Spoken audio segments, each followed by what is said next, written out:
Salut à tous et bienvenue sur ValetPL Multi TCG, j'espère que vous allez bien. Aujourd'hui on se retrouve pour une vidéo un peu particulière, je vais vous présenter l'entièreté des decks compétitifs construits que j'ai en ma possession. Alors ça en fait un sacré paquet comme vous pouvez le voir ici. Il y a exactement 14 decks répartis sur 7 TCG différents. Quand j'ai préparé cette vidéo, je me suis sincèrement posé la question, est-ce que je suis ultra passionné ou tout simplement complètement ma boule? Je sais pas encore, c'est vous qui me direz probablement dans les commentaires. Je me déplace assez rarement pour faire des tournois en dehors des événements communautaires dans lesquels je suis invité et je joue finalement beaucoup plus en ligne, notamment pendant mes streams et mes vidéos, que en version physique. Cela dit, j'aime les decks, j'aime le carton, j'ai cette passion qui m'anime et j'adore cette sensation d'avoir le droit d'eux. Même si je joue pas régulièrement avec, j'adore me dire que je peux inviter des gens à la maison, leur proposer un deck, je prends un autre deck et on peut s'affronter sur quasiment tous les TCG. Dans cette vidéo, je vais tout simplement vous présenter les 14 decks. Maintenant, avant d'aller plus loin, je tiens à vous souhaiter tous un très bon et joyeux Noël. Prenez soin de vous pendant ces fêtes, ressourcez-vous pour attaquer l'année 2025 dans les meilleures conditions. J'en profite aussi de cette vidéo pour vous remercier pour toute cette année 2024. Ça a été un tournant pour nous avec PL. On a quitté notre job alimentaire, on a lancé notre projet Label Carte qui est notre société de vente de TCG en ligne. On a axé et développé notre contenu sur le multi-TCG.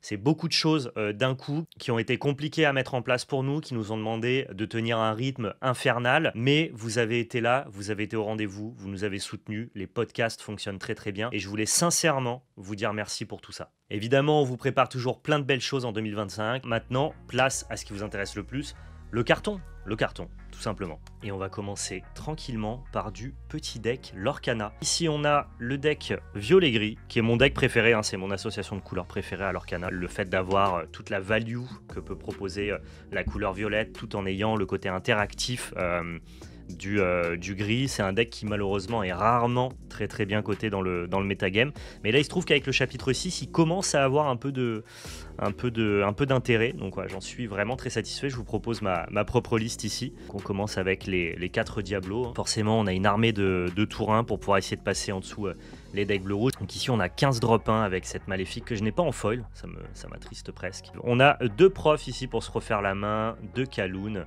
Ensuite, on a Monsieur Mouche qui est le meilleur drop 2 du jeu. On arrive sur les drop 3, on a Merlin.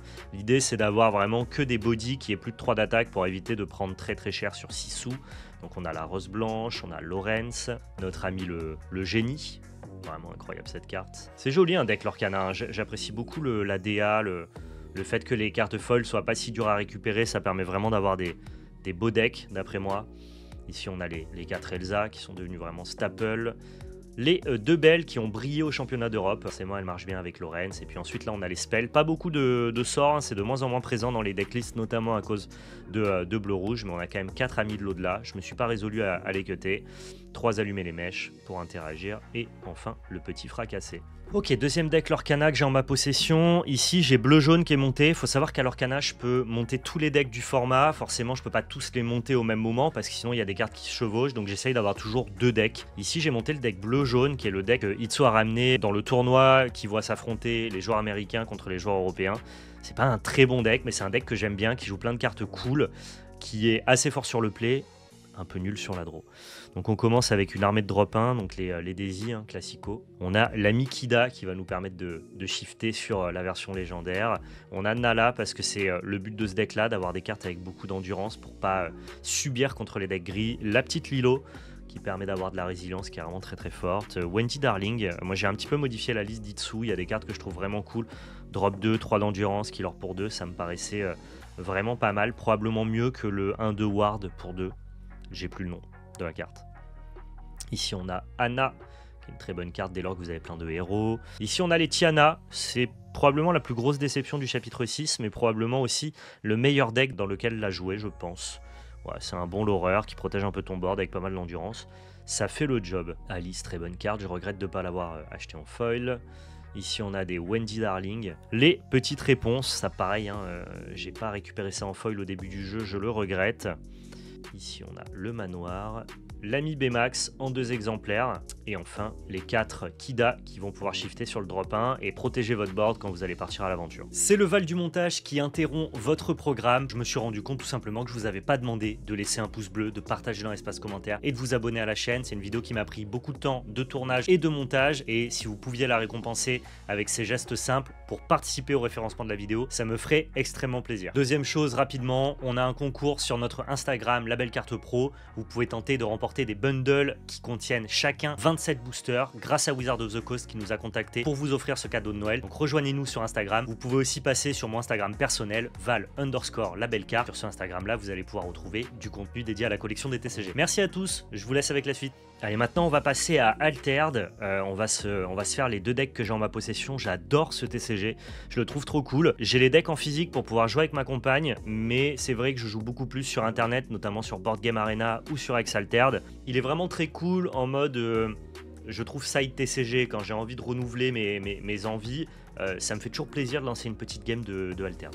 Donc ici on est sur un deck Kojo et Bouddha, qui est un deck Bravos, stratégie offensive, presque mid-range quand même parce que on a pas mal d'interactions, le body de nos cartes est quand même assez solide, on va dire mid-range dynamique, voilà, pour la communauté Magic. Hop, avec le petit Bouddha promo ici, et on est parti. On a donc les mana channeling pardon, pour commencer à ramper, 3 raids, 3 Tomoe Gozen, carte qui a mis du temps à faire sa place dans le metagame, mais qui se révèle être vraiment brillant ici dans ce deck-là. 2 Ordi Spy, qui est vraiment une très très bonne carte, hein, en out of faction évidemment, mais qui est vraiment très très bien pour venir saboter les plans de l'adversaire. Alors je vous vois venir, hein, les fanas du scanning, et toutes mes cartes sont scannées. Hein. Perdez pas votre temps, ne sortez pas votre téléphone, tout est scanné, tout est propriété, il n'y a pas de souci.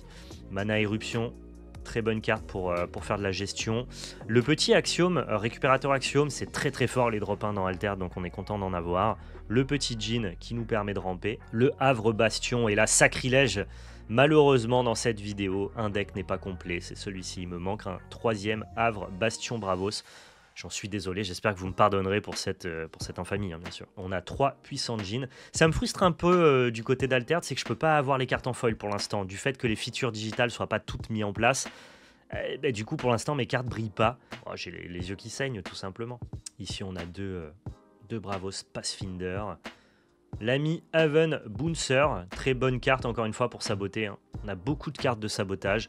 C'est fort contre Trest, c'est fort contre Afanas, donc c'est fort contre plein de decks du méta. C'est fort contre Fen aussi. Isunboshi parce que les fameux drop 1, on veut pouvoir passer le tour facilement. Et là, ce sont donc les 3 uniques que j'ai à ma disposition pour ce deck. C'est pas les meilleurs uniques qu'on pourrait jouer dans ce deck Bravos, mais j'ai pas cherché à compléter, à acheter des uniques spécifiques. Ce deck-là, je l'ai surtout monté pour que ma compagne puisse jouer contre moi. Moi, je joue plutôt Fen et Crowbar. On va dire que c'était les uniques qui étaient les plus intéressantes, mais des uniques que j'avais déjà à ma disposition parce que j'ai ouvert des displays. Trop cool, tu vois, quand je montre un deck Altered, quand je parle d'Altered, j'ai un petit smile, ça me met bien, ça me met doux. Je sais que pendant les vacances, je vais pouvoir jouer un peu avec ma compagne, et c'est le seul TCG auquel elle a jamais joué de toute sa vie, même Disney, qui pour le coup est un univers qui lui parle, qu'elle connaît. Elle a jamais voulu passer le pas et s'intéresser à ça. Bon, va y avoir un cap à passer parce que le dernier deck qu'elle a joué d'Altered, c'était le préconstruit de Kojo et Bouddha. Bon, cela dit, moi je l'affrontais avec Nevenka, le starter de base. Là maintenant, je vais l'affronter avec Fen et Crowbar. Pour le coup, Altered, c'est le genre de TCG où, pas forcément de manière régulière, je pourrais me déplacer en boutique pour aller faire mon petit tournoi de temps à autre, ça me botte bien, quoi. Ce deck-là, je l'ai encore jamais joué en physique, par contre, je l'ai vraiment beaucoup joué sur BGA et sur Ex-Altered. Donc je connais bien le délire. Encore eux que les héros brillent, c'est une petite consolation en attendant de pouvoir foiler nos cartes. Donc ici on commence directement par 3 Cernunos, c'est le bon body, l'attaquant, celui qui prend les expéditions assez facilement. Ouroboros Inkcaster pour la value, récupérer nos cartes de la réserve. Anansi pareil, c'est de la stat. Ici on a Aloe Vera, c'est la carte qu'on veut ancrer pour générer un maximum de value. Flamel pour ceux qui suivent les dernières moutures compétitives, c'est une carte qui est rentrée beaucoup dans les decks Fen et Crowbar, et ça s'entend, la carte est puissante. Beaucoup de gens recherchent des versions uniques de cette carte-là aussi. La petite martingale pour passer le tour évidemment. Theater en 3 exemplaires, normalement j'en ai que 2, vous allez comprendre pourquoi par la suite, hein, bien sûr. Donc là ici on est sur une stratégie qui est beaucoup plus contrôle. On va dire qu'on est sur un deck mid-range, mais celui-ci n'est pas forcément dynamique. Plutôt mid-range value, on veut essayer de faire crouler l'adversaire sous le card advantage, à l'inverse de Kojo qui veut globalement essayer d'avancer vite sur la map. Là, on va avoir beaucoup plus de gestion et de temporisation. Tinkerbell pour le sabotage, pareil, j'en ai pas 3 exemplaires, vous allez comprendre pourquoi par la suite. Du coup, j'ai rajouté un petit Tanuki, parce que c'est important de pouvoir saboter de manière très régulière les différents decks du format. On arrive ensuite sur les spells. Voilà, là on a beaucoup de spells parce qu'on a une version un peu plus contrôlisante. Le Cloud Cocoon, Acapella Training, le petit Small Step qui est rentré dans quasiment toutes les listes de Fenecrobar, voire même dans les listes de Nevenka qui commencent à être un peu plus populaires. 2 Off You Go pour la gestion, le Twinkle Twinkle pareil pour endormir ou notre personnage ou celui de l'adversaire. Et enfin les 3 uniques que j'ai. Là pareil, j'ai fait avec ce que j'avais ouvert, j'ai pas cherché d'unique spécifique sauf ce Hatter que j'ai pu échanger contre un Loki. Là on va passer au TCG dont je parle le moins sur la chaîne, qui est globalement un des TCG qui est le moins apprécié par les adorateurs de multi-TCG, parce que c'est un TCG où la passerelle vers les autres TCG est quand même moins facile que des TCG comme Magic ou Lorcana. Je vais vous parler de Yu-Gi-Oh! Qui est un TCG qui est souvent mal aimé des communautés qui ne le connaissent pas, alors que c'est un jeu qui est brillant, qui a ses propres mécaniques, qui n'a pas de filiation, qui ne descend pas de Magic, et donc forcément, quand on ne s'y intéresse pas ou qu'on a un regard extérieur, on a du mal à le comparer, à l'analyser comparativement aux autres jeux. Et donc forcément, comme il ne rentre pas du tout dans les schémas de pensée qu'on connaît pour les autres TCG, on a tendance à imaginer que c'est un mauvais jeu, que c'est un jeu qui est mal équilibré. Et il peut y avoir son lot de problématiques liées à Yu-Gi-Oh! Mais je peux vous assurer que si jamais vous voulez un jeu qui n'a pas adapté à l'ère du temps les mécaniques de Magic, qui propose d'autres mathématiques, d'autres sensations de jeu, Yu-Gi-Oh! Est ce qui se fait de mieux avec Flesh and Blood pour vraiment renouveler vos envies de TCG. Moi je l'adore et je le défends corps et âme, parce que c'est pas pour rien que c'est un des 3 TCG les plus populaires de tous les temps. Donc c'est parti ici pour Yu-Gi-Oh! Malheureusement, je dis ça, j'ai beaucoup joué à Yu-Gi-Oh! En 2021. Je me suis rendu compte que c'était très compliqué. C'est un jeu qui est très demandant, qui est pas forcément accessible, qui demande une connaissance du metagame extrêmement pointilleuse, une connaissance de son deck vraiment pointue, parce que la plupart des decks Yu-Gi-Oh! Sont à base de combos, donc de synergie entre les cartes, et ça veut dire que à consommer en side TCG comme je le fais sur la plupart des TCG, c'est trop difficile. Donc j'ai décidé d'arrêter Yu-Gi-Oh!, de me concentrer sur les TCG que je pouvais consommer en à côté. Yu-Gi-Oh! C'est un main TCG, tu joues à Yu-Gi-Oh! Tu peux pas jouer à Yu-Gi-Oh! Et à 10 autres jeux, c'est pas possible. J'ai quand même remonter un deck récemment pour le plaisir de l'objet, pour le plaisir d'avoir la possibilité de, un jour, si quelqu'un me demande hey, est-ce que tu as un deck Yu-Gi-Oh! Bah ouais, vas-y, on peut se faire une game. Mais globalement, c'est un jeu auquel je joue pas, quand bien même je continue à suivre la communauté, hein, je regarde les vidéos, j'adore ce jeu, mais j'ai pas le temps de m'y consacrer. C'est presque une frustration à ce niveau-là. Donc là, j'ai un jeu qui est pas du tout compétitif, hein. De toute façon, le méta de Yu-Gi-Oh! Bouge très régulièrement. Donc ici, on est sur un jeu plutôt qui mixe 2 archétypes que j'aime bien, dont un que j'ai adoré jouer en 2021 et un qui est plus récent, ce qui me permettrait, si j'allais dans un local, d'affronter des joueurs de Yu-Gi-Oh! Qui ont des decks actuels sans être totalement dépassés. Alors un deck Yu-Gi-Oh! Pour ceux qui sont habitués au TCG récent, c'est composé de 3 choses, un main deck, un side deck et un extra deck. On a ici donc la synergie des rois du feu avec le petit Ponyx. Pour la synergie roi du feu, on a aussi ici l'avatar, le roi du feu sacré, ici l'île des rois du feu, les 2 avatars, roi du feu Arvata et roi du feu Barong. On a la petite magie brûlure céleste, et là ensuite on arrive sur les autres cartes du deck. Les autres cartes du deck, c'est une deuxième engine qui est mixée avec celle des rois du feu, c'est l'engine Tri-Brigade, qui est globalement mon deck préféré de Yu-Gi-Oh! Ce que j'ai adoré jouer à l'époque, qui est plus trop du niveau du jeu actuel, mais qui s'en sort quand même pas trop mal, et donc on va avoir tous les free spots plus l'engine Tri-Brigade. Formation de feu Tenki, c'est très puissant parce que ça peut aller chercher à la fois des rois du feu ou alors des Tri-Brigades. Voilà, on a des cartes qui brillent. J'adore Yu-Gi-Oh! J'adore la frame, j'adore la DA. Ils ont eu cette force que, à mon sens, Magic n'a pas eu. C'est d'assumer leur frame vintage jusqu'au bout. Ils n'ont jamais changé en fait de frame. Ils sont restés sur bien la frame de notre enfance, ce qui fait qu'il y a un marqueur nostalgique puissant sur Yu-Gi-Oh! Qui arrive à perdurer à travers les âges. Ils n'ont pas décidé de moderniser le visuel de leur jeu. Ils sont restés sur les visuels d'époque en termes de frame. Et moi, ça me plaît. Ça participe aussi à mon envie de jouer à Yu-Gi-Oh! 3 fractales, 2 Nerval, le double kit, le mono Keras, la petite révolte ici en collector. J'adore aussi les types de rareté de Yu-Gi-Oh! On arrive sur les free spots, le Didi Crow, vu que c'est une Wing Beast, ça peut fonctionner avec les Tri-Brigades qui sont capables d'aller fetcher cette carte dans le deck et donc du coup de pouvoir récupérer un free spot. Les free spots, c'est les cartes d'interaction, hein. C'est comme les anti-bêta Magic globalement ou les counter spells. On a Beauté Fantôme et Manoir Hanté, qui est magnifique, pareil en collector rare. Je sais pas si vous voyez le type de foil, c'est assez sweet. Là, on a un illusionniste d'effet avec le nouveau type Ultimate. Donc la carte est en relief verni, tout en ayant une espèce de edge foil appliqué à l'ensemble. Globalement, c'est divin visuellement pour moi. On a pareil en Ultimate cette Ash Blossom, qui est probablement la End Trap. Donc c'est les cartes d'interaction que tu défausses de ta main pour interagir avec l'adversaire pendant son tour. Je pense que c'est la End Trap la plus connue du jeu, la plus puissante, en tout cas la plus générique, on va dire. Bon, c'est une carte qui est très stylée, bien sûr. On a ici Infini Éphémère que j'ai en 2 raretés différentes. Je l'ai aussi en Secret à gauche et là je l'ai en Ultimate. J'adore ces cartes-là.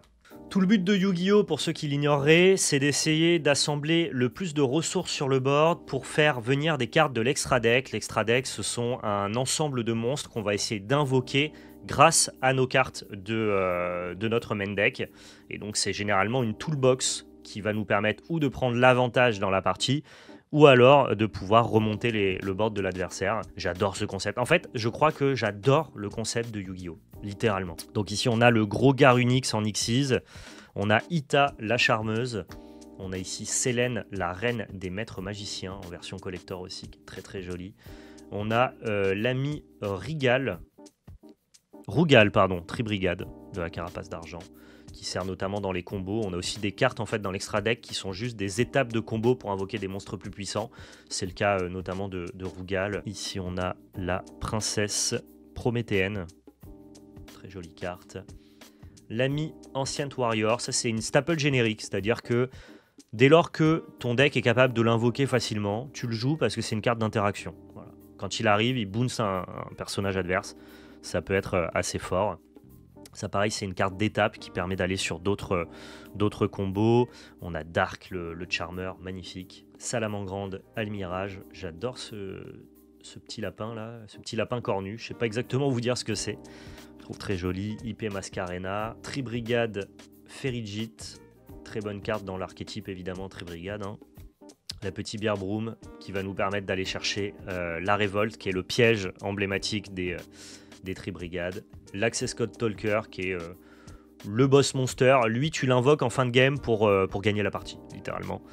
Et ça marche assez souvent. Et ma carte préférée de tout Yu-Gi-Oh! Confondu, ce qui fait que j'aurai toujours un certain amour pour Yu-Gi-Oh! C'est notamment parce que j'ai invoqué plusieurs fois ce Shurei Tribrigade. C'est le boss monster. Lui, c'est pas un boss monster générique comme le Code Talker. Lui, tu peux l'invoquer dans quasiment tous les decks. Et vraiment, il va finir les parties. Lui, tu vas l'invoquer notamment parce que tu as un engine Tribrigade et c'est le boss des Tribrigades. Quand il arrive en jeu, il génère beaucoup de value. Il gère sans cibler n'importe quel monstre de l'adversaire. Bref, il est trop stylé, quoi. Je vous montre rapidement le side. Le side est composé de certaines cartes génériques de End Trap qui vont pouvoir disrupter certains plans de jeu, ou alors des cartes de Go second qu'on va rentrer quand on commence pas. Donc on a ici les orages foudroyants typiquement qui sont vraiment des cartes de Go second. Cette carte là tu peux la jouer que si tu n'as aucun monstre sur ton board, mais si jamais tu n'as aucun monstre sur ton board, tu peux détruire ou tous les monstres de l'adversaire ou tous les magies pièges. Donc l'oppo il commence, il développe son board, tu fais ok, orage foudroyant, on repart à 0. Donc vraiment carte de Go second, pareil pour Pancratops. Ici on a une brûlure supplémentaire, parfum anti-magie qui va demander à l'adversaire, c'est marrant, hein, de jouer toutes ces cartes magie d'abord face cachée. Et donc ça veut dire que toutes ces cartes magie, il va devoir attendre un tour pour pouvoir les activer. Donc c'est une carte très forte contre les jeux qui utilisent beaucoup de magie. On a le talent des triples tactiques, qui est une très bonne carte justement qui vient à l'inverse des End Trap, se protéger des End Trap, un peu particulier. Le plumeau de Dame Harpie, alors ça pour les fans de Yu-Gi-Oh! Vous connaissez tous en version secret, hein, c'est un peu rare comme carte ça, le plumeau de Dame Harpie en secret, magnifique pour détruire toutes les magies et pièges de l'adversaire. Et enfin Nibiru, l'astre céleste, qui lui vient punir les decks combos qui font 12 invocations par tour en version Ultimate. Vous avez vu, j'ai bien pimpé hein, pour ce deck Yu-Gi-Oh! Qui voilà, une espèce de deck un peu intemporel. Et en vrai, si j'ai l'occasion de le jouer, je serai le plus heureux. Ok, on va évacuer le sujet de Star Wars directement. À la base, j'avais un deck Star Wars à vous présenter, mais depuis le temps que je retarde le fait de faire cette vidéo, parce que ça me prend un petit peu de temps, bien évidemment, et bien, entre-temps, un des decks de Star Wars que j'avais s'est fait bannir, qui est le seul deck que j'avais en complet, notamment, c'est-à-dire le joli deck Boba. Donc je vous le montre quand même, mais il n'est plus légal, je ne peux plus jouer ce deck-là. Alors je crois qu'il y a des remplaçants qui sont arrivés avec le chapitre 3 qui me permettent de recycler une grande partie de mon deck Boba, mais pour le coup je m'y suis pas encore vraiment intéressé, hein. Vous vous rendez compte, il y a quand même beaucoup de choses à gérer quand on fait du multi-TCG, et pour l'instant je me suis pas trop intéressé à ça, mais j'adorais jouer ce deck là, je l'ai trouvé trop cool, il était évidemment trop fort, c'est normal qu'il ait fini par être banni, mais en tout cas moi je me suis bien régalé. Je vous montre le petit Boba Hyperspace Foil là, qui est une super carte de collection. Donc voilà, pour Star Wars malheureusement j'aurais pas grand chose à vous présenter si ce n'est ce deck banni. Ok, nice, maintenant on s'attaque à One Piece Card Game. One Piece Card Game, c'est un peu mon petit chouchou. C'est le dernier arrivé, c'est le dernier TCG vraiment dans lequel j'ai décidé de m'investir. J'ai longtemps refusé, en tout cas reculé le fait de me mettre à One Piece parce qu'il y avait beaucoup de problèmes d'acheminement de produits vers l'Europe. En tout cas, l'accessibilité aux cartes était complexe. Je me suis dit, oula, t'es déjà embourbé dans tellement de TCG, t'es déjà border ma boule, hein, donc forcément évite de te mettre dans des TCG bourbiers où tu auras du mal à confectionner tes decks. Il se trouve que maintenant One Piece en anglais c'est relativement accessible, même plutôt peu cher si vous décidez pas de pimper vos decks, c'est-à-dire de chercher les versions les plus collector de chaque carte. C'est un TCG qui se consomme bien en à côté, un bon side TCG, tu peux conserver tes decks assez longtemps, donc forcément je me suis mis dessus et pareil, deux decks. Pourquoi? Parce que ça me permet de pouvoir proposer un deck à un pote et de jouer contre lui. C'est ce que j'ai fait notamment avec mon meilleur ami qui lui ne joue qu'à Magic en commandeur. Je lui ai dit vas-y, passe cet après-midi, j'ai deux decks One Piece, t'en prends un, j'en prends un et on se tape. Et il a appris à jouer One Piece et c'était trop cool. Allez, premier deck ici, le fameux Doflamingo. Je vous en ai pas mal parlé sur la chaîne parce que je trouve que c'est un des meilleurs decks pour débuter One Piece. Il vous suffit d'acheter les deux starters ST17 tout en rajoutant à peu près 40 € de commande card market et vous avez Doflamingo complet. En plus, les cartes sont super belles. J'adore jouer à One Piece. Au-delà de la licence, j'apprécie beaucoup la qualité des cartes en fait. Alors là, j'ai les dons du starter, hein, ils sont pas très beaux. Vous allez voir sur mon deuxième deck, j'ai des super dons. Un autre truc que je kiffe avec One Piece, c'est la rigidité des cartes, la solidité. Tu sens quand même que c'est un TCG qui est bien produit, c'est vraiment très très cool. Ici on a donc bien la star du starter deck, Boa Hancock, qui est donc toute la synergie de ce deck là, je vous en ai même pas parlé. C'est de fonctionner autour des capitaines corsaires, des Shichibukai. Doflamingo, il va nous permettre, si on lui attache 2 dons et qu'on paye 1 lorsqu'il attaque, eh bien de révéler la carte du dessus. Et si c'est un capitaine corsaire qui coûte 4 ou moins, un Seven Warlord comme ils disent en anglais, eh bien tu peux le jouer gratuitement. Et donc tout l'idée ici, ça va être d'avoir plein de très bons capitaines corsaires avec de bonnes stats et de bons effets qui coûtent 4 ou moins à jouer gratuitement avec l'effet de Doflamingo. Et à côté de ça, d'avoir de bons effets de, on va dire, organisation du dessus de ton pack pour être sûr de pouvoir hit avec sa capacité. Ça en fait un deck très agressif, mais en même temps très ressourceux. Donc un très bon deck tempo qui est quand même capable de grinder en late game. C'est vraiment un des meilleurs jeux du format. Hein. Et puis à jouer, il est très très cool. Très easy to learn, mais vraiment très hard to master. Dès lors que tu dois toujours anticiper le dessus de ton deck. C'est un petit kiff. Moi, c'est pas mon deck préféré, je préfère jouer l'autre deck, mais celui-là est vraiment quand même très très cool. Ici on a 3 lots, évidemment, hein, Captain Corsair, je vous spoil pour ceux qui sont pas à jour sur One Piece, désolé. Le gros Kaido en late game, ici quelques spells, et puis là vous allez voir ensuite une armée de bons Capitaine Corsair. Alors c'est pas tous des Captain Corsair, par exemple ici on a Jozu, mais on s'en fiche, lui de toute façon c'est un drop 6, donc on n'aurait pas pu le trouver sur Doflamingo, mais voilà, lui il a juste de bons effets de tempo. C'est ce qu'on cherche dans le deck. Puis après, voilà, on a des Moria. Ça, c'est des cartes de consistance qui vont nous permettre d'aller chercher des cartes sur le dessus de notre pack. Buggy va nous permettre de regarder les cartes du dessus de notre pack pour les remettre dans l'ordre de notre choix. On a Charlotte Pudding qui va permettre de détruire la main de l'adversaire contre les decks les plus contrôle. Ici, on a du bon Captain Corsair qui coûte 4 ou moins. Le petit Edward Weevil qui est un des meilleurs Captain Corsair à jouer parce que lui, on play, il te fait piocher une carte. Il est 4-6 000. Unplay, il pioche une carte. Je déteste le personnage, mais la carte est trop puissante. La Perona qui te permet de regarder les 5 cartes du dessus de ton pack et de les mettre dans l'ordre que tu veux. Donc ça, pareil, ça te permet vraiment d'anticiper sur les effets de ton Doflamingo. Et enfin, l'ami Crocodile. Qui d'autre que lui pour incarner les capitaines corsaires, c'est juste le boss. Donc ouais, One Piece en ce moment, c'est mon petit bonbon. Hein. Pareil, c'est comme Altered. Ça me régale. Et ça, pour le coup, j'ai un peu l'occasion d'y jouer. Alors, pas en boutique, mais j'ai des copains qui jouent à One Piece. Donc voilà, je fais des petites après-midi quand j'ai le temps et où on se tape un peu dessus avec One Piece. Et En vrai, c'est une consommation très casual du jeu, mais ça me va très très bien. Le deuxième deck One Piece, ça c'est mon bébé, celui que je kiffe le plus. Un deck mono noir Lucci, donc avec un sous-thème CP9. C'est un peu les cartes Game Bandai, c'est toujours un peu un jeu de cette famille. En gros, tes cartes synergisent avec d'autres cartes de la même famille, quoi. C'était les Captain Corsair. Pour notre ami Doflamingo, ici, ce sont les agents du CP9. Je vais vous montrer ici la version alternative de Lucci qui fait office de leader. Lui, le concept, c'est très simple. Tu veux détruire le board de l'adversaire et imposer le tien, aller en late game et jouer la carte la plus puissante du jeu en late game, c'est-à-dire Moria. Donc c'est vraiment un deck contrôle, mais qui va contrôler en passant par le board. On va jouer des unités qui baissent le coût des unités adverses et d'autres unités qui vont nous permettre de détruire certaines cartes en fonction du coût qu'elles ont.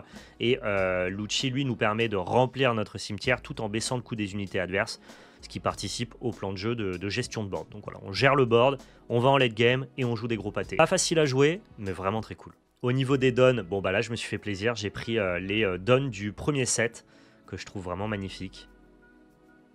Alors il y a deux écoles sur les dons, il y a les gens qui dépareillent et qui mettent plein de dons différents pour avoir plein de visuels et qui fait donc du coup plein de visuels différents. Moi je suis team, j'aime bien avoir tout bien carré, bien uniforme, donc j'ai pris 10 fois celui-là que je trouve vraiment très très cool. Allez, c'est parti pour la decklist. Ici on a un petit Monkey D. Luffy, Nightmare en x1, c'est une carte un peu tech, il n'est pas forcément présent dans toutes les listes.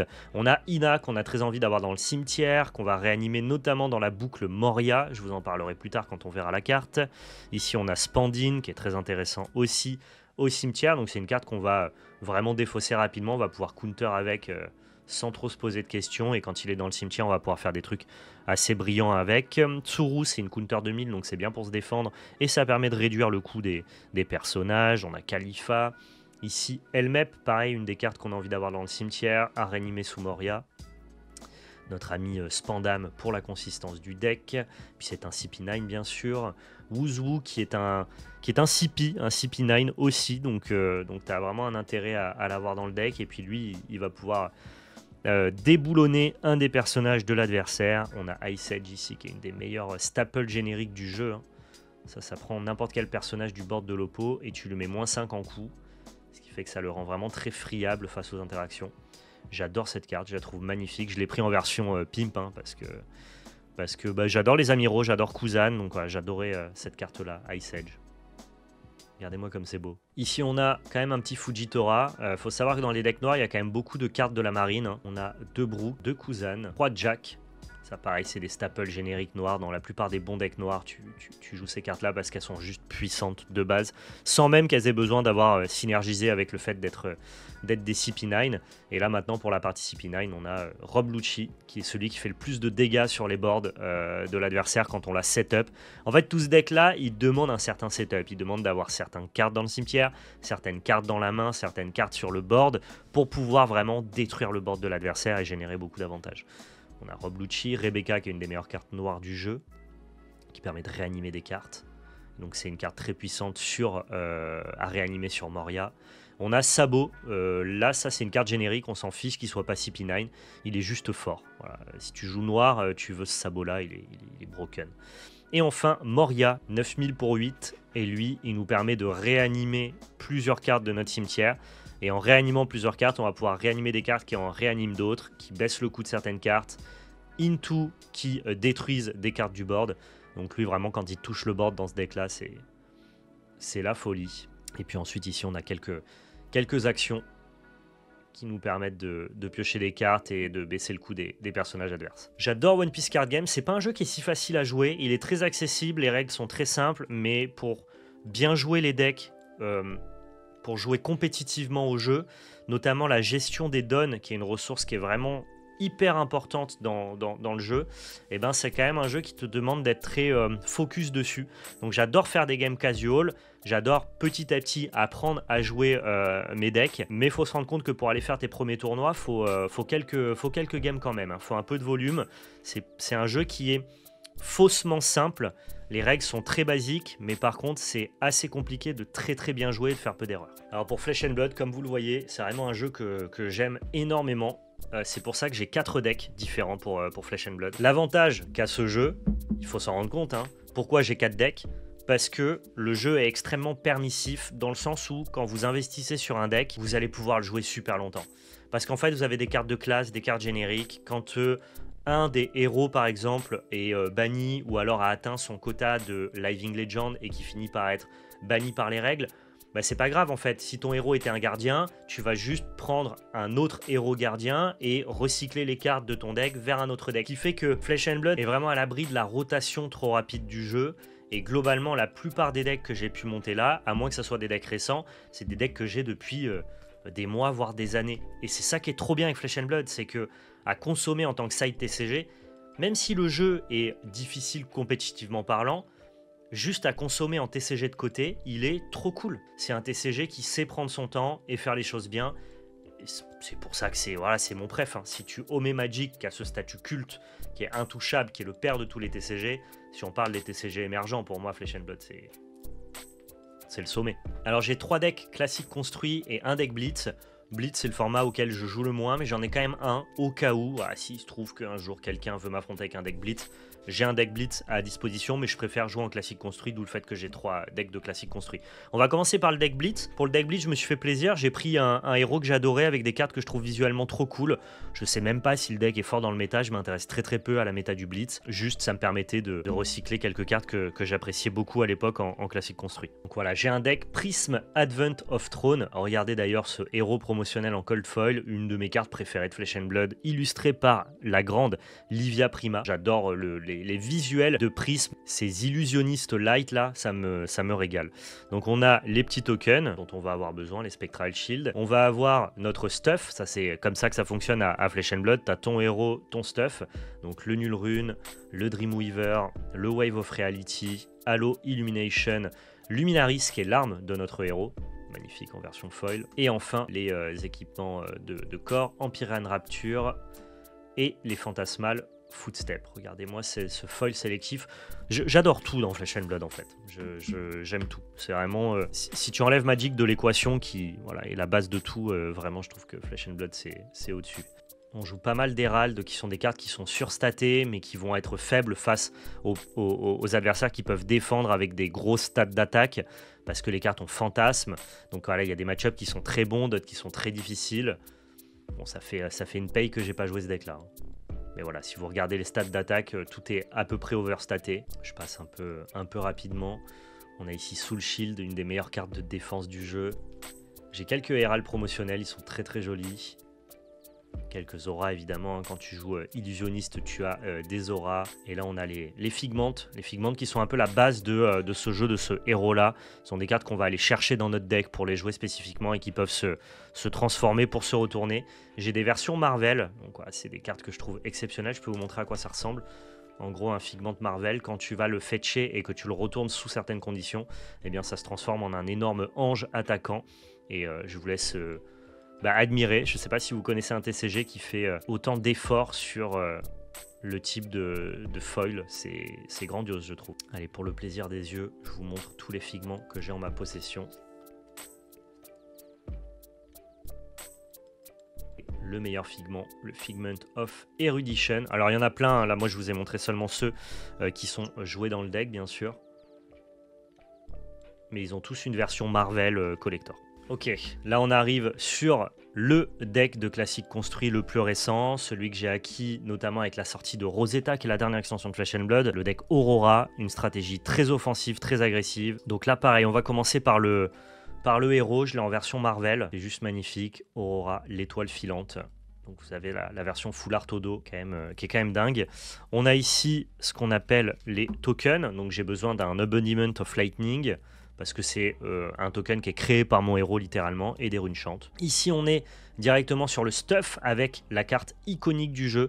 Si vous vous demandez plus ou moins quelles sont les cartes qui peuvent s'apparenter au P9 de Flesh and Blood, vu que c'est un jeu qui a quand même une identité qui est proche de celle de Magic, Fiendal Spring Tunic, dans 10-15 ans, ça sera une carte emblématique de Flesh and Blood au même titre que le Black Lotus pour Magic. C'est l'équipement le plus iconique et le plus connu de Flesh and Blood. Donc ouais, une carte dingue. J'ai la version du premier set, un WTR en foil. C'est une bonne carte de collection, quoi. Ici, on a l'arme de Aurora, le Starfall, Diadic Carapace, là après ça c'est du stuff, Crown of Providence, donc là on a vraiment le meilleur stuff du jeu. Crown of Dominion, selon certains match-up, on peut avoir envie de jouer cette couronne-là à la place. Laser Iron Weave. On a les Snapdragon Scaler, souvent imités, jamais égalés hein, depuis le début du jeu. C'est un équipement commun qui est trop fort. Ici on a Shock Charmer, un des plus bels équipements du jeu je trouve. Regardez-moi ce foil comme c'est magnifique. Les Jambières de Foudre, que j'ai pas trop eu l'occasion d'utiliser pour l'instant. Les Grasp of the Arc Knight, l'équipement des Runeblade. Et ça, c'est ça qui est intéressant avec Flesh and Blood, c'est que cette carte-là, elle existe depuis le set numéro 1, donc ça fait des années que je la joue. Cette carte-là, elle existe depuis plus de 2 ans, je pense. Pareil, Grasp of the Arc Knight, c'est sorti dans le set numéro 2, donc ça a plus de 4 ans. Donc finalement, vos cartes, notamment celles qui ont de la valeur, c'est-à-dire les légendaires d'équipement, mais vous les conservez longtemps. Flesh and Blood ne power creep pas son jeu. Unique, c'est encore dans mon deck, c'est sorti au set numéro 1. L'idée, c'est de pouvoir tout le temps proposer de nouvelles alternatives aux joueurs sans invalider les alternatives existantes. Franchement, je vous dis juste bravo, c'est trop bien. Allez, maintenant je vous montre la decklist. Alors les decks de Flesh and Blood sont très gros parce que ce sont des decks de 80 cartes, sauf que comme c'est du BO1, tu pré-side dès ta première game. Quand tu sais quel héros tu affrontes, eh bien tu retires 20 cartes de ton deck pour avoir un deck de 60, mais ça te permet entre guillemets d'avoir ton deck qui est adapté au héros que tu vas rencontrer. Ici on a 2 sigils, les 3 Evenclaw pour avoir un certain nombre de cartes bleues. Alors ça je ne l'ai pas modifié, ça va sortir du deck parce que Contour Blessing a pris un tir avec la banlist, mais il y avait les Poison Well notamment contre ce genre de stratégie là. Les Diplomates du Belliciste, ça malheureusement c'est des cartes qui coûtent très très cher, c'est vraiment des staples génériques, ça c'est un peu dommage qu'elles aient pas été rééditées pour l'instant, mais on croise les doigts. Donc ici stratégie très agressive, Lightning, l'idée c'est de faire le plus de petites attaques successives et de faire tomber les points de vie de l'adversaire rapidement. C'est beaucoup de mathématiques, il n'y a pas tellement de disruption, hein. L'idée c'est vraiment de générer des stats, beaucoup de stats. Et le deck est vraiment très fun, très cool à jouer. On a ici l'Arc de Foudre, le Snatch, le Sigil of Suffering, ça typiquement c'est une bonne carte de défense. Mais dans les stratégies où on doit faire la course, vous la mettez pas dans votre deck. C'est ça la puissance de Flesh and Blood, on se retrouve quasiment jamais avec des cartes mortes. Le petit Ravenous Rebel, pareil, set numéro 1, ça a jamais été... Set numéro 1 ou 2 ? Non, 2, set numéro 2. Ça a jamais été égalé pour l'instant. Lightning Press, beaucoup de cartes Lightning, c'est la synergie principale du héros. Partie en un éclair, on a beaucoup d'attaques vives avec peu de stats, mais qu'on va pouvoir enchaîner. Probablement ma carte préférée de Flesh and Blood, Enlightening Strike. Je suis complètement fan de cette carte-là. 0 pour 5 avec 3 effets, tu défausses une carte de ta main pour pouvoir activer un des autres effets. Et donc forcément, ça te permet d'avoir la polyvalence que l'on cherche dans tous les TCG finalement. Donc c'est vraiment une des meilleures cartes du jeu. Et pareil, ils sont loin de la power creep celle-là. Et ça bloque à 3. Quand tu l'as dans ta main, tu sais que tu vas faire un tour convenable, quasiment tout le temps. Pour finir sur cette Arcanic Shockwave, très bonne carte d'ailleurs dans le deck. C'est malheureusement un jeu auquel je joue pas assez malgré moi. Fut un temps, je me déplaçais pas mal, moi je suis toulonnais, je me déplaçais pas mal sur Marseille pour aller jouer avec justement les différentes communautés à Marseille. Mais c'est vrai qu'en 2024, avec le lancement de la belle carte, avec tout le contenu qu'on a fait sur le multi-TCG, je prends plus le temps, je prends plus mes samedis pour justement faire 1 heure de route et aller jouer à Marseille. Mais c'est un truc que j'aimerais corriger en 2025, c'est prendre plus le temps de jouer en fait, et pas seulement faire du contenu sur le TCG, mais de jouer, et notamment à Flesh and Blood, parce que autour de moi, j'ai personne qui y joue, donc je suis obligé de me déplacer. C'est pas comme One Piece où je peux jouer avec des potes. Flesh and Blood, je suis un peu solo pipo. Autre deck ici, ça c'est littéralement quand je vous dis que je suis un peu un matrixé du carton. Voilà, il y a cet exemple là. J'ai ce deck Kaio. En gros, quand Heavy Eaters est sorti, je me suis dit, oh trop bien, Kaio, une brute, je vais pouvoir taper fort, le concept du deck me plaît, monte le deck, tu vois. Et j'ai monté l'entièreté du deck. Donc là, j'ai l'entièreté du deck Kaio qui est monté, prêt à l'emploi, prêt à jouer. Je n'ai jamais joué ce deck-là. De ma vie entière. Je n'ai pas fait une seule partie avec ce deck Kaio. Alors qu'il y a tout, il y a les légendaires, le deck est prêt à jouer, je peux aller demain faire une compétition avec. Je n'ai jamais joué ce deck-là. Et c'est là où je vous dis que parfois, cette collection, cette passion qui me dévore, qui m'anime, qui m'enflamme, parfois on est au bord même de la folie, quoi. Ça n'a aucun sens de monter un deck compétitif Flesh and Blood et de pas jouer avec. Je me dis que c'est à la fois cool et à la fois un peu bizarre. Parce que finalement, si on dézoome un peu, c'est de l'argent perdu. Voilà, j'ai monté ce deck-là, je l'ai pas joué avec, j'ai pas rentabilisé la dépense. Maintenant, je joue Aurora. J'ai pas forcément envie de revenir sur Kaio. Et je me dis que ouais, j'aurais pu utiliser cet argent pour autre chose. Cela dit, j'adore toujours le concept du deck et je suis quand même content de l'avoir. Et je me dis que à l'occasion, je trouverais bien le moyen de jouer avec. Donc là, on a l'arme ici de Kaio. On a le Brizos Ultime, hein, qui est l'équipement de bras. Le Savage Satch, ça c'était assez dur à récupérer parce que c'est sorti dans un produit un peu exclusif. On a les Scabskin Leathers que j'ai acheté spécialement pour ce deck là, c'est une légendaire du premier set. Le Sculling Flesh Bag que j'ai eu la chance d'ouvrir, donc ça a été assez facile. Et enfin le Skullhorn. Pour ce deck, le concept c'est l'inverse total de Aurora. Aurora, c'est plein de petites attaques très rapides qui essayent de générer plein de mathématiques mais sans disruption. Là, ce deck-là, à l'inverse, on va faire qu'une ou deux attaques, mais elles vont être assez puissantes. C'est vraiment, on est une brute, on tape fort. On n'a pas besoin de mettre beaucoup de coups, il suffit d'en mettre un ou deux bien placés et ça fera le job. Je ne vais pas rentrer dans le détail des cartes parce que c'est un deck que je connais pas tant que ça. Ici on a les 3 Bear Fangs, 3 Chasse en meute, Smash Instinct. Je reviendrai juste sur les cartes clés. Là c'est beaucoup d'attaques puissantes avec des bonnes valeurs de bloc. Le Pulping qui est plutôt une des bonnes cartes du deck. Ici on a la grosse menace. Hein. Pour 2 on tape à 8. Très bonne carte qui coûtait un peu d'argent. Je me souviens quand j'ai dû monter Kaio, j'ai dû récupérer ça, c'était pas gratuit. Peut-être que la liste a un peu bougé. Je l'ai remis à jour il y a quelques mois, juste avant la sortie de Rosetta. On a la course de coureur, qui est une très bonne majestique aussi. Le maillon faible. Alors ça, pour ceux qui suivent l'actualité du jeu, c'est assez recherché. J'ai récupéré ça quand ça valait rien, et je crois que maintenant, ça doit être genre 40 ou 50 balles pièce. Tant mieux. Run Rookshot, ça fait partie des cartes qu'il fallait récupérer dans un produit exclusif aussi. Le Sand Packing. Vous voyez, hein, les illustrations, c'est souvent des grosses brutes qui martyrisent des humains. On a ici la Clameur Sanglante, le Blood Rush Bilo, qui est la meilleure carte du jeu, je pense. C'est vraiment autour d'elle que le jeu s'articule. Quand vous faites un tour avec cette carte-là, avec Blood Rush Bilo, vous allez faire un tour que votre adversaire doit forcément tanker. Ça va forcément lui enlever des points de vie, il va forcément souffrir de ce tour-là. L'idée, c'est qu'il en souffre le moins possible. Entre une game où tu joues un ou deux Blood Rush Bilo et une game où tu joues tes 3 Blood Rush Bilo, ça fait une vraie différence. Savage Fist, et je crois qu'après on arrive au bout avec le Wild Ride et une riposte périlleuse. Donc ouais, en plus c'est un deck qui est amusant à jouer quoi. Tu tapes vite, tu tapes fort. Il faudrait que je prenne le temps de le jouer. En a-t-on du temps? Vous avez du temps vous? Personne n'a du temps en 2024. Peut-être qu'on aura du temps en 2025, on verra bien. Vous savez quoi, je me dis un jour, probablement un rêve, hein, mais c'est bien de rêver, qu'avec la belle carte, on aura une boutique physique, on fera des tournois Yu-Gi-Oh!, Flesh and Blood, tous les jeux là auxquels je peux pas jouer actuellement. Et je ferai juste les tournois, tout simplement. Je ferai les tournois de ma boutique. Ah mais on peut rêver. Hein. Allez, dernier deck, Flesh and Blood ici. Ça c'est un peu mon bébé, c'est le deck que j'ai le plus joué. Aurora j'ai un peu joué parce que voilà, j'étais un peu excité par la sortie de Rosetta et j'adore les Runeblade, j'adore ce plan de jeu là. Mais lui pour le coup j'ai fait des tournois, j'ai fait plusieurs tournois avec, en plus j'ai eu plein de bons résultats, j'ai même gagné des tournois avec. C'est Bravo, je me suis pas résigné à le démonter, même si actuellement dans le metagame, bon il souffre un peu. C'est vrai que c'est un deck qui a été pas mal chamboulé avec les sorties récentes. C'est un deck gardien et pour jouer gardien il y a de meilleures options qui ont pris la place. Mais voilà, moi j'ai adoré jouer ce deck là, il était vraiment trop cool. J'ai la version Bravo le Flamboyant en Marvel. Les versions Marvel qui sont magnifiques avec de super reflets. Un vrai kiff. Au niveau du stuff, on joue le bouclier bien évidemment, le Titan Fist, les jambières de rouille parce qu'on n'a pas fait beaucoup mieux malheureusement comme jambières de gardien. Ça j'ai dû piquer la crone pour la mettre dans Aurora mais c'est une crone. On a les fameuses Tectonic Plating, pareil légendaire du premier set. Anotos, ça c'est l'arme de notre ami Bravos. Les gantelets de volonté de fer qui sont sortis récemment. Nul Rune Glove, Nul Rune Boots, Nul Rune Hood pour les méchants qui jouent des runes chantes.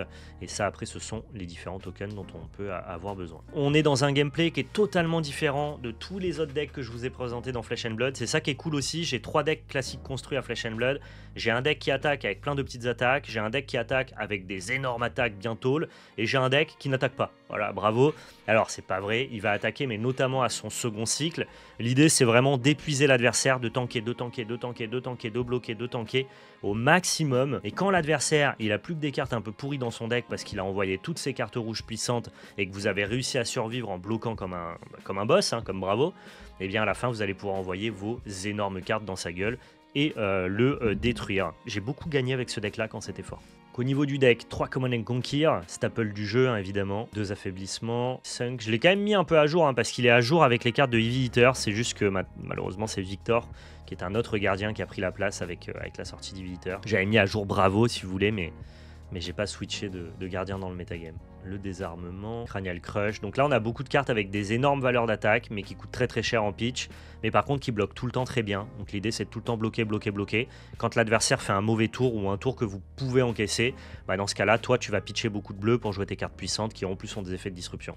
C'est un jeu qui est simple à comprendre et simple à jouer, je trouve. C'est un excellent jeu pour ceux qui veulent débuter Flesh and Blood avec un aspect un peu contrôle, un peu endurance. Le tir à Thunder, très bonne carte aussi. Buckle. Les frappés par les étoiles, là on arrive sur les énormes tartins. Tu mets 10 dégâts avec ça. Le Zilus Beating, ça c'était fort quand on affrontait des jeux comme Dromai notamment. Unmovable, les Spinal Crush, Immersion Profonde, une des meilleures cartes du jeu. Toujours pas Power Creep évidemment. Le Rossage. Le Crippling Crush, ça c'est la carte quand tu l'as dans la main de départ, tu la balances dans la gueule de ton oppo.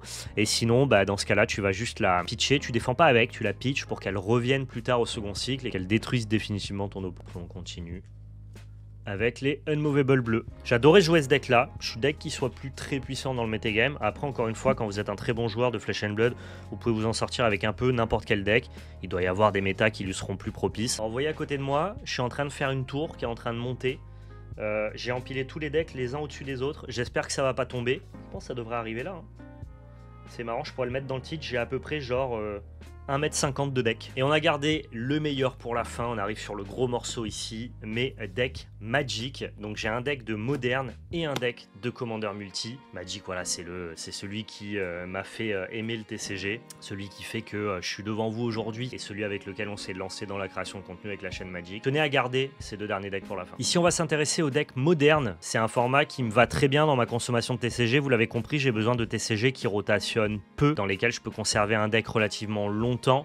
Si on doit tout le temps s'adapter, se mettre à jour comme Yu-Gi-Oh, bah c'est beaucoup plus compliqué pour moi de les consommer en side TCG. Et le format moderne étant un format non rotatif, ça me permettait, en investissant dans un deck, de pouvoir le jouer pendant des années. Je sais que ce qui va être poussé avec MH3 va vivre longtemps dans le format. En tout cas, ils vont faire en sorte de l'équilibrer, mais de le laisser vivant pas mal de temps. C'est le concept de Modern Horizon 3, c'est d'attirer des nouvelles personnes dans le moderne. Si tu bannis les nouvelles stratégies que tu mets en place, ça risque d'être compliqué. Boros Energy, qui est le deck que j'ai, a été touché récemment, mais ils n'ont pas enterré le deck. Je trouvais le deck trop cool, pas trop difficile à prendre en main. Ça reste un format d'expert, un format de spécialiste. Il faut très bien connaître ton deck quand tu joues en moderne et bien connaître ceux de l'adversaire. Quand ils ont mis en place ce deck là à la sortie de MH3, ça cochait absolument toutes les cases que je recherchais d'un deck en format moderne. À l'exception des couleurs, c'est vrai que je me serais pas attendu à avoir un deck Boros. Moi je suis plutôt Témur, hein, côté Témur de la force, mais ce deck là fait tout et le fait bien, donc c'est trop cool. Les cartes qui ont été bannies, donc c'est Jeganta, on pourra plus le jouer en compagnon, ainsi que les 4 Raptors surexcités.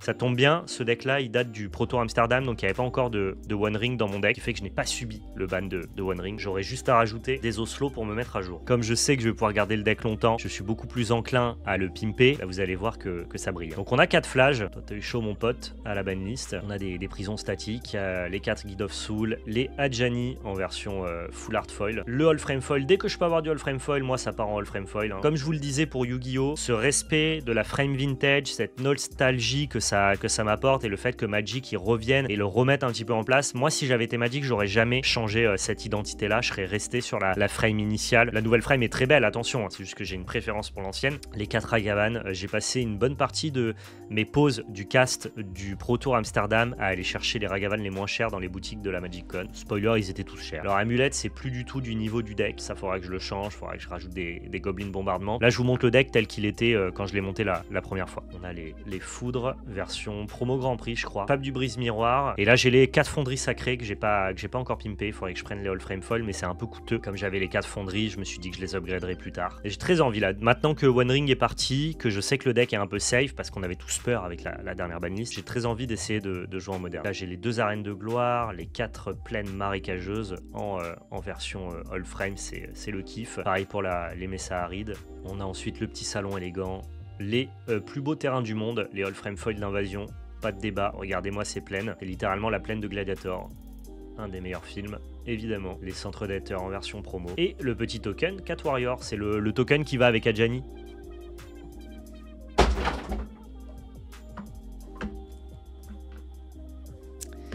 Fallait que ça tombe. Ici, on a le side. Pareil, il n'est pas à jour. Forcément, il y a eu les bans. Le metagame va changer. Bonjour Mox Dopal. Il faudra que j'adapte le side, mais je vous montre quand même tel qu'il était actuellement. C'est vraiment époque Pro Tour Amsterdam parce qu'il y avait Storm qui était un bon deck. Bon, spoiler, c'est plus trop le cas. Les Blood Moon et les purificatrices solaires en mirror. Je vous montre quand même, hein, c'est pas du TCG, mais ça, ce sont mes tokens.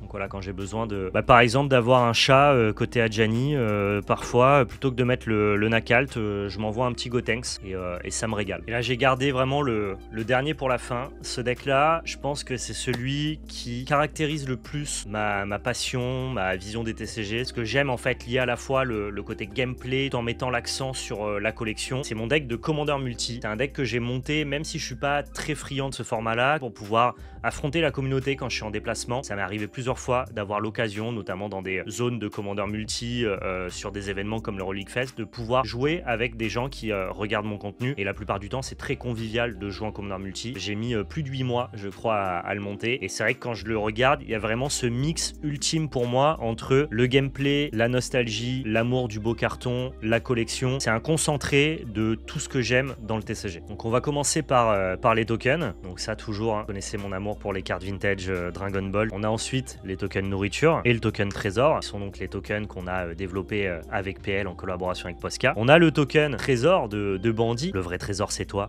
alors qu'en vrai, le vrai trésor, c'est lui. Mais il nous dit que c'est nous, donc on est content. On a également la version All Frame Foil Full Art altérée par Kevin Alter de Animar. C'est une altération personnelle qu'il m'a fait pour ce deck-là. Encore une fois, gros big up à lui. Allez le rejoindre sur Instagram, il fait un travail magnifique. Et le reste des cartes à l'intérieur, ce sont des cartes qui synergisent forcément avec Animar, mais Animar, je l'ai choisi déjà parce que c'est le premier deck de Duel Commander que j'ai joué en 2011. Il faisait partie des premiers packs Commander. À la base, je suis rentré dans la boutique pour acheter Miméoplasme et il se trouve qu'il l'avait plus. Donc du coup, j'ai acheté Animar. Franchement, j'ai bien fait parce que ça a probablement créé mon amour pour la tricolorité Témur et notamment pour les créatures qui ont des effets d'arrivée en jeu. C'est mon type de carte préférée à Magic. Les Cavrulang Feu, Eternal Witness, Snapcaster Mage. C'est toutes ces cartes-là que j'adore. Toutes les cartes qui composent ce deck Animar, au-delà d'être des cartes qui synergisent avec lui, j'ai surtout mis l'accent sur des cartes que j'aimais. Et on commence par Eternal Witness de Kevin Alterd. Pareil, c'est une version All Frame Foil, illustration Thérèse Nielsen, numérotée 1 sur 1, art étendu, une carte divine, c'est ma carte préférée du jeu.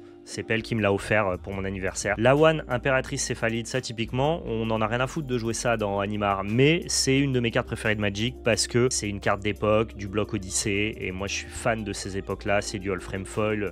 J'adore les Céphalides, je trouve les cartes assez cool. En plus, c'est un type de créature qui est jamais revenu dans Magic. Il était emblématique d'un set emblématique, plus de la collection que du jeu. Mais ça me permet de tout réunir dans un seul et même deck. La Walking Ballista, version Search Foil, invention de Kaladesh. Âme des Moissons, ça c'est une carte qui est structurante des decks Animar. Hein. Je suis pas un grand fan de la carte principalement, mais elle fonctionne bien dans le deck quand même. Le Scalding Tarn, on a la magnifique City of Brass en full art. Le Stomping Ground, sorti dans Ravnica Remaster, magnifique. Globalement, si une carte existe en All Frame Foil, je la prends All Frame Foil, à moins que ça soit extrêmement coûteux. Merci à Modern Horizon 3 d'avoir réimprimé les fetch de Carnage en All Frame Foil parce que les prix des fetch Carnage étaient tout simplement inabordables. Le Spellseeker ici, version Secret Lair.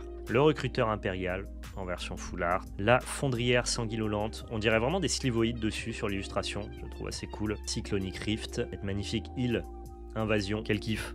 Le Tutelle Féroce ici en version Edge. Ça pareil, le jour où ça sort en all frame, ça va faire mal, ça va faire mal. On a le magnifique pince-crâne ici illustré par Yoshi Shinkawa, notre ami mage au breloque. Quel kiff le all frame. La première oratrice Vanifar, ça participe au plan de Animar bien sûr. Le Sicarian Infiltrator, j'ai aucun affect pour la carte, mais c'est une très bonne carte dans le plan de jeu. Il faut aussi que mon deck soit cohérent. Je peux intégrer des cartes comme Lawan, Impératrice Céphalide, aussi parce que il faut qu'il y ait des cartes comme Sicarian Infiltrator pour que le deck fonctionne. Et le deck fonctionne très bien. La petite Otawara. Alors j'aime bien les deux versions. Il y a deux versions Full Art Foil. Il y a cette version-là qui est très claire, très jolie. L'autre, je l'aime bien parce qu'on dirait un destroyer de l'armée impériale de Star Wars. Le petit contrefort All Frame Foil. Ça, voilà. Ça, c'est une carte qui est faible, on n'a pas besoin de jouer ça dans Animar, mais quel kiff quoi. Quel kiff de pouvoir jouer un serpent mystique, illustration d'époque, trop cool. Ça pareil, Shrieking Drake, ça a été altéré par Kevin Alterd, ça n'existe pas en version foil un Shrieking Drake, il n'y a aucune version foil d'un Shrieking Drake qui a été édité dans Magic, donc il me l'a old frameisé. La carte est magnifique. Là, on a la version promotionnelle pour Glen Elendra Archmage. Fait partie de mes cartes préférées de Magic, ça aussi. Eternal Witness, Archmage, la One Impératrice Céphalide. Ça, c'est vous avez vraiment le graal de ce que j'aime dans Magic, quoi. Spire Garden, Code de la Yavimaya. Le petit Drake en version All-Frame, il fait plaisir. Emrakul, j'adore les versions bandeau comme ça. On a un petit Worldly Tutor. Hydroid Krasis, ça me fait plaisir. C'est une carte qui m'a régalé en standard. Et c'est un peu ça le but de ce deck-là, c'est de pouvoir jouer ou retrouver même des cartes que j'ai aimées ou dans l'enfance ou même dans des périodes de standard. C'est un melting pot. À chaque fois que je joue ce deck-là, et ben je vois mes cartes en main et au-delà des jeux, au-delà des mathématiques du jeu, je vois juste des trucs qui me font plaisir, qui me font kiffer. Chord of Calling, le Beast Whisperer, ça c'est une version All Frame Foil d'époque et pour une simple commune, je peux vous dire que ça coûte une bonne vingtaine d'euros. Le petit Breeding Pool. Merci Ravnica Remastered d'avoir réédité tous ces terrains en All Frame Foil, c'est un kiff. Mana Confluence, ça c'est une version Secret Lair qui est magnifique, je trouve que c'est une des plus belles Mana Confluence du jeu. Ça c'est une version Arena promo de Manowar, c'est pas évident à trouver ça. Le Corridor Monitor, bon bah si tu joues Vanifar ou si tu joues Cos de Gestation, t'es obligé d'avoir cette carte là dans ton deck. On a ici un magnifique Kikijiki, lui il est pas donné, hein. Il est pas donné en All Frame Foil comme ça, mais il fait kiffer. Le Null Drifter en version All Frame, j'adore le All Frame incolore, c'est sorti récemment avec Modern Horizon et je trouve ça assez cool, ouais. La version FNM de l'Elvish Visionary, le petit Bird, la petite Fauna Shaman, pareil qui mériterait une version All Frame Foil, ça lui ferait pas de mal. La petite Lande Venteuse, très jolie. Notre ami le Sphinx consacré, pareil ça a un peu rien à foutre dans un deck Animar mais j'adore la carte. Notre copain Ulamog qui vient des Secret Lair céréales, très cool. La Dryad Arbor, la fameuse, la Dryad Arbor de tous les dramas, hein. Maintenant celle-là, vaut mieux pas trop la jouer parce qu'elle ressemble trop à un terrain. Il y a la Dryad Arbor de base qui elle est beaucoup plus différente des terrains. Pensez bien à mettre cette carte avec vos créatures et non pas avec vos terrains. J'ai pris celle-là parce que je la trouvais belle, pas pour filouter. La Misty Rainforest, magnifique. Ah le Morguesor, qu'est-ce que j'ai joué cette carte-là aussi. Pareil, il n'y a pas de version PIM de ça. Le Summum de la Dévastation. J'aimais bien le version All Frame, version Edge Foil, pardon. Mais celui-là est très cool aussi. La version Walgross en foil, Sylvan Library, quelle dinguerie aussi ça. Ça c'est cool qu'il ait fait en version All Frame, grand kiff. Force of Will, je l'ai acheté à Chicago celle-là, à un super bon prix, beaucoup moins cher que si je l'avais acheté en Europe. En pâte farouche d'époque, Fléau. Quelle extension. Ça, j'ai beaucoup joué ça quand j'avais 10-12 ans dans la cour de récréation. Ça me permettait d'aller chercher... je vous fais mon deck d'époque. Tour 1, Elfe de la Noire. Tour 2, en pâte farouche. Tour 3, Bouvier Crosian. Tour 4, avec en pâte farouche, j'avais été chercher Visara la redoutable. Ouais, c'était mon deck.